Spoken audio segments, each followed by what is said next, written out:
അസ്സലാമു അലൈക്കും വറഹ്മത്തുള്ളാഹി വബറകാതുഹു. പ്രിയമുള്ള സത്യവിശ്വാസികളെ, മുഅ്മിനീങ്ങളെ, നമ്മളെല്ലാവരും വിശുദ്ധമായ റമദാനിലെ നോമ്പിലായി നിലകൊള്ളുന്നവരാണ്. അല്ലാഹു സുബ്ഹാനഹു വ തആല നോമ്പുകൾ സ്വീകാര്യമായി കബൂൽ ചെയ്ത് അനുഗ്രഹിക്കുമാറാവട്ടെ.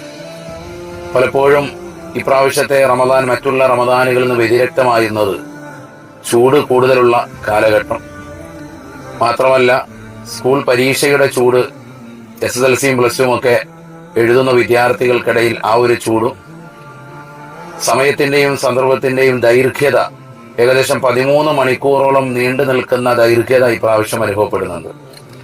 ഈ കഠിനമാകുന്ന ചൂടിന്റെ സമയത്ത് നോമ്പ് നോൽക്കാതെ തന്നെ നമുക്ക് പരീക്ഷ എഴുതാം എന്ന് ചെറുപ്പക്കാരായ ആളുകളോട് മാതാപിതാക്കളിൽ പലരും രഹസ്യമായൊക്കെ ഉപദേശിക്കാറുണ്ട്. യഥാർത്ഥത്തിൽ നോമ്പിന് ക്ഷീണമുണ്ടാകുമോ? നോമ്പിന്റെ എല്ലാ ക്ഷീണങ്ങളും മാറുവാൻ നബി സല്ലല്ലാഹു അലൈഹി വസല്ലം തങ്ങൾ ഒരൊറ്റമൂലി നമ്മൾ